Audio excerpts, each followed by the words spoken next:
Inside Michigan basketball, delivered by UPS. From figuring it out to getting it done, UPS is here to help.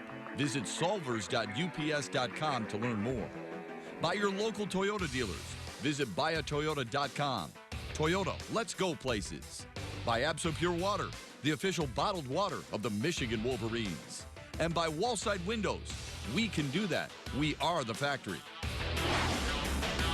Michigan was coming off a grueling three-game stretch where they faced three opponents all in the top 25. Then they had four games that many people outside the program would consider almost for sure wins. Home game against Minnesota, road game at Lincoln, Nebraska against the Cornhuskers, a neutral site game at Madison Square Garden against Penn State, and then a home tilt against Rutgers. It's that first road game in Lincoln that would provide a stern test for John Beilein and the Wolverines. This was a Cornhuskers club that entered the game at 4 up and 3 down in conference play, winners of 4 straight, including an impressive upset roadkill in East Lansing Wednesday night. Beilein and the Wolverines had to be prepared.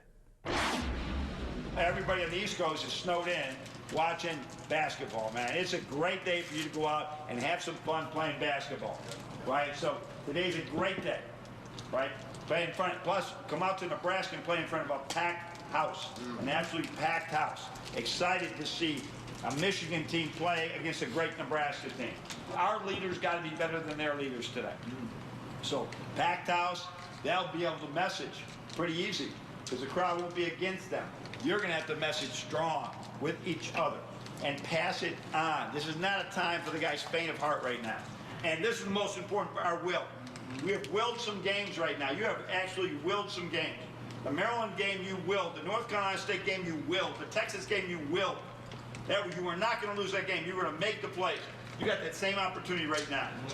Right? So whether it's dribble, drive, or screen, it ain't happening. Not on our watch today. So you notice I'm challenging you today. Right? Because I know what this game is at the end of the year. I know where this one sits.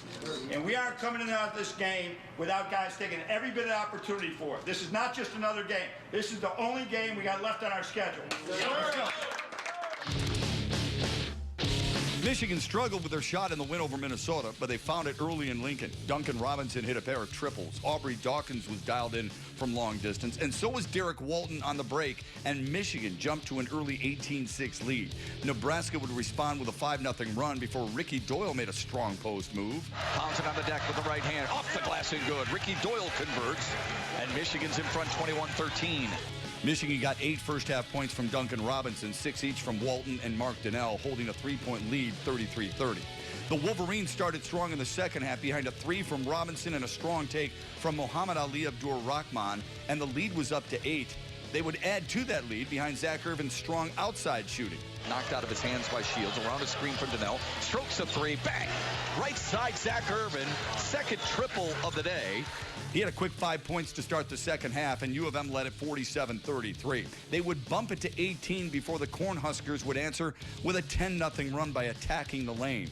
It would be testy throughout, but Michigan stayed poised behind Derek Walton, who finished with his third double-double of the year, 19 points and 12 rebounds. And Michigan would showcase their high basketball IQ with a Rahman backdoor bounce pass to Robinson along the baseline.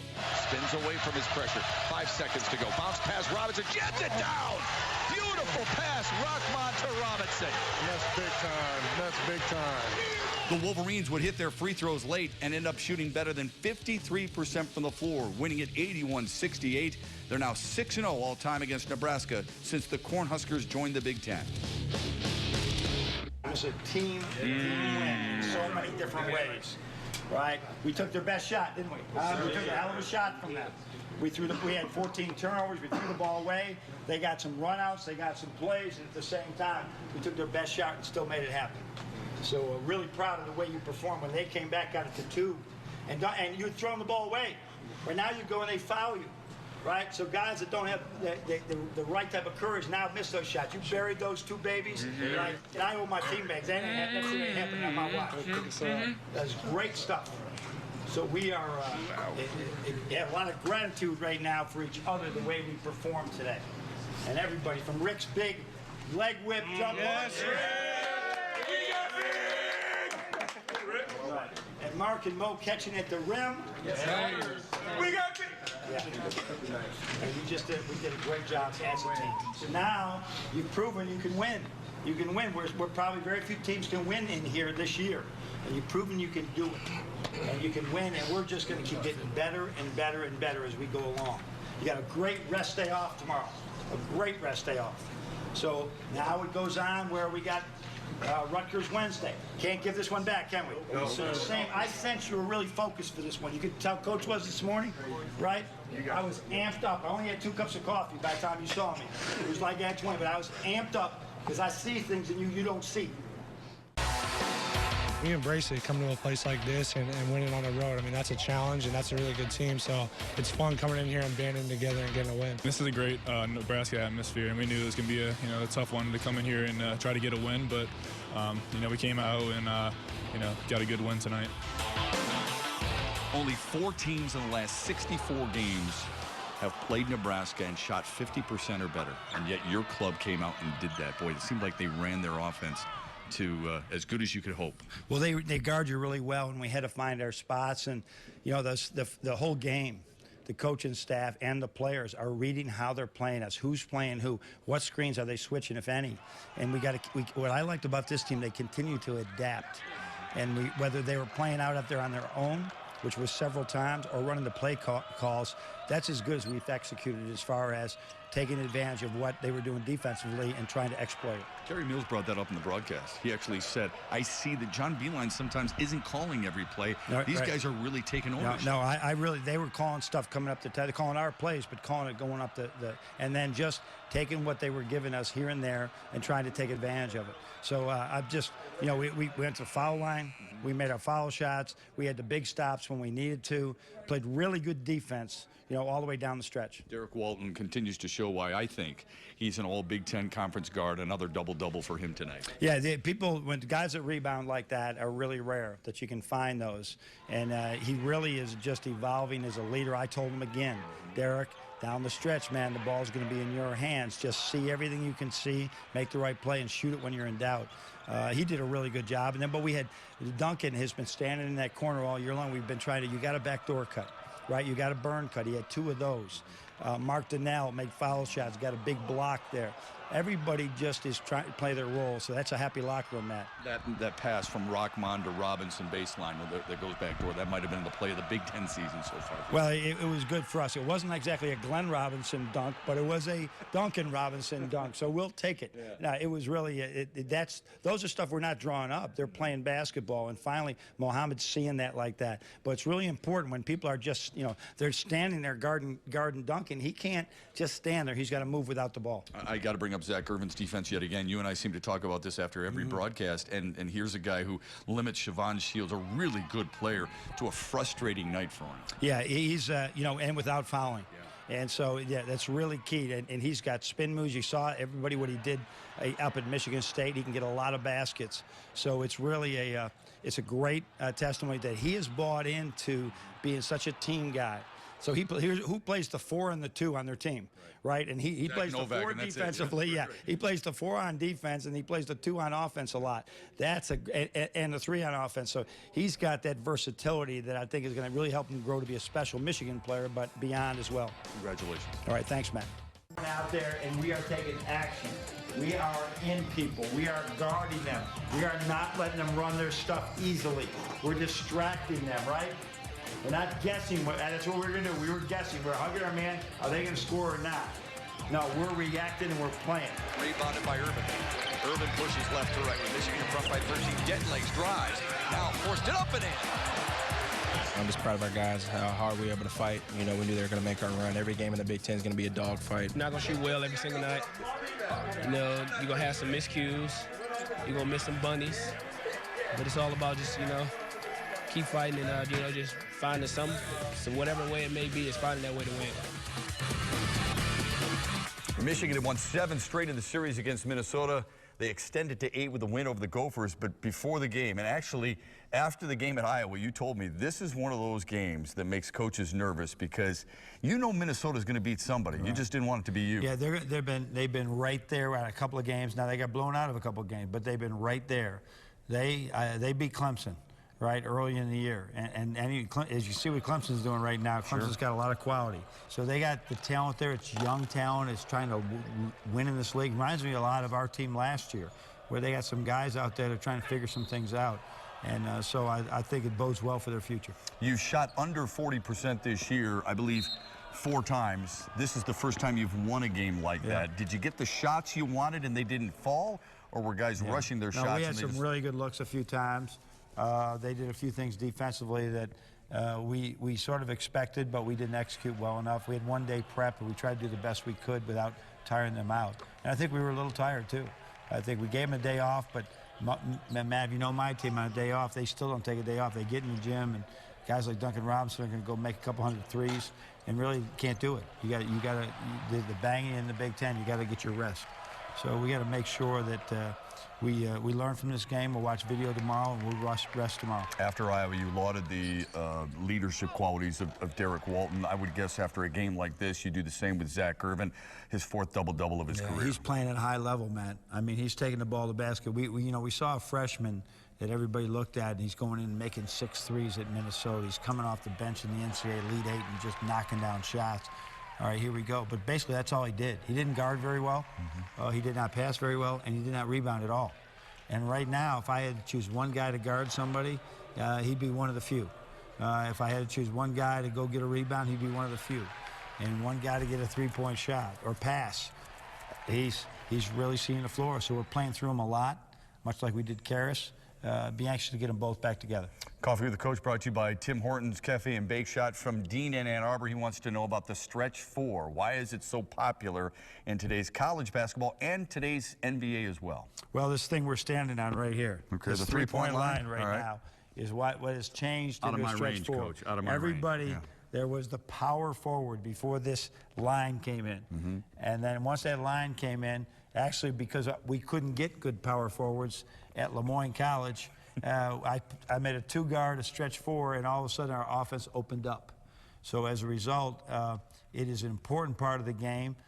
They had one today, and we've been playing with one for a long time. Zach Novak was a 6'4", Stretch 4, and a heck of a one. So it's really important that we play with it, and that's what the Golden State Warriors will play with. It's an easy way to play, and teams that go with 2 bigs, they have trouble guarding it.